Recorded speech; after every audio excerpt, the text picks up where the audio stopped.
Everyone, welcome to the next Dubbed Short. Steve Kwan, Chad and Ronnie. Today, how to smoke a cigar. So many people come to us and ask us, hey, what is a proper way? Especially there's a lot of cigar smokers and a lot of new cigar smokers, but also those that we hang out with that's been smoking for years. Sometimes we do something and they're asking us questions.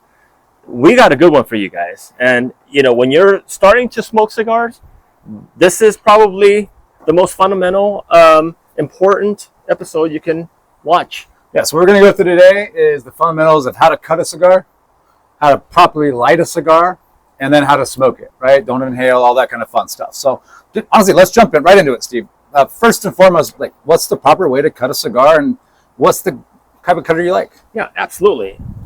In my home, I have a 3-blade guillotine cutter, very, very precise and easy to use, very efficient, and I use one of these at home.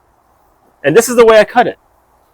Okay, so it's really important not to cut too much. There's a cap right here that you just want to get right in between the stem of it. And so here's about how much I would cut, if you can see, just there, and you gently squeeze, and you see that comes off just nicely. Like I said, cutters make all the difference, and this is a proper way to cut. Okay, Chad, what do you use? Yeah, it's a good question. So a lot of times at home, I have that exact same cutter at home. Sometimes I have just a regular guillotine, a punch. It's all over the place depending on what I'm trying to do.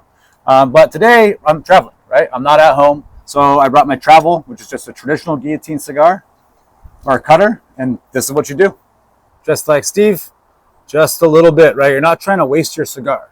A little bit of an angle, crisp, quick, done. Look at that. All right, now that the cigars are cut, sometimes there's a little bit of a dust settlement, whatnot. I take the cut end, the side that you're supposed to light, and blow it out, and you see a little bit of that dust. Sometimes what I like to do is take this and dab it and make sure that all the dust and the little particles are out of the way so you can enjoy your smoke. Now, Chad, how do you light your cigar? Yeah, an important thing here. So I think a lot of people just grab cigars and light it.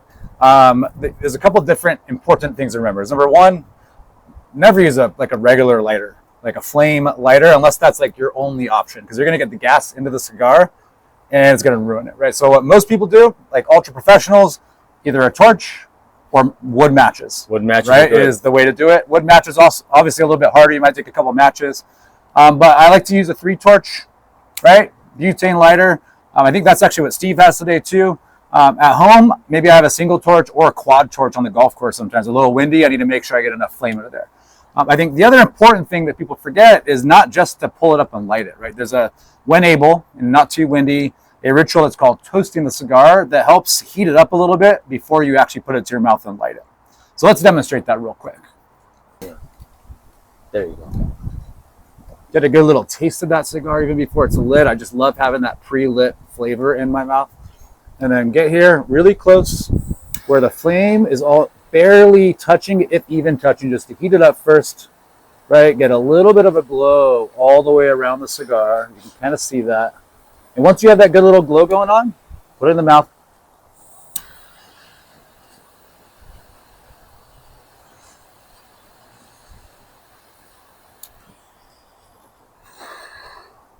Ooh, look at that. Smooth, easy, delicious.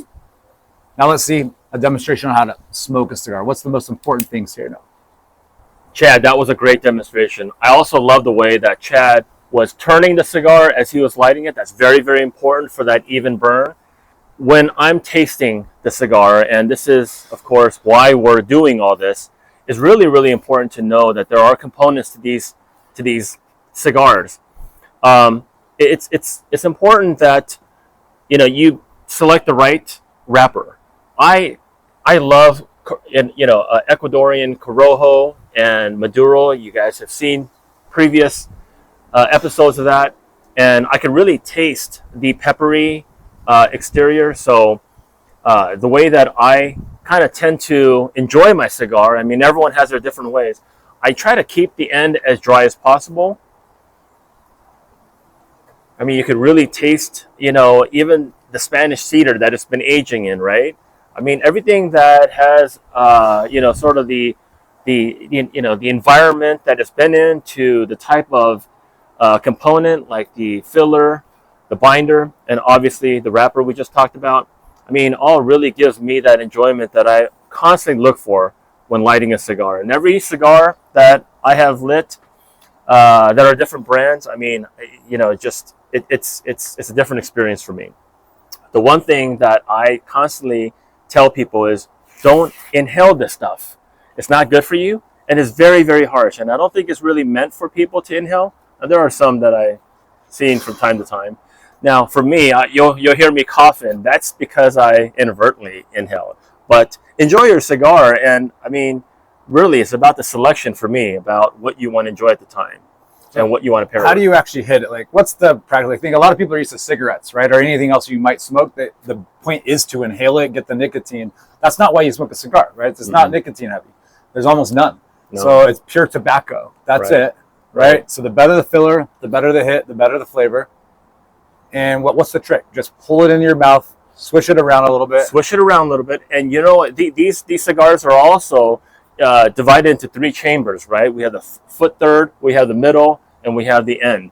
And I'll tell you, it's kind of like, you know,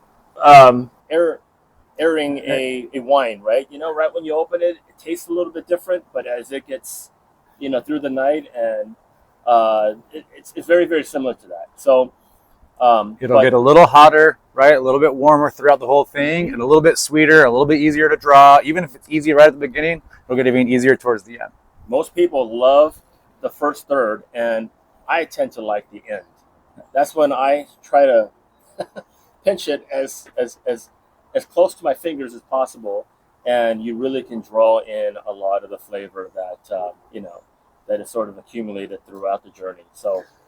And I think that Steve talked about, right, he likes to keep the back as dry as possible, right? He doesn't want to get too wet, right? But that's not for everybody. Some people like to chew on their cigar, especially on the golf course, like they just want to keep it in their mouth. Some people like to dip it in whiskey or cognac and just get a little flavor out there, right? So you got to find whatever works best for you. Like, what do you like the most from enjoying a cigar with whatever drink and friends are doing so with? Absolutely.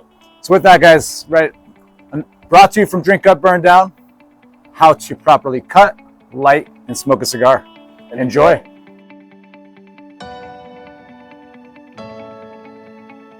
I like it. You know, I even have a good little ash for it too. We should have talked about that a little bit. Wow.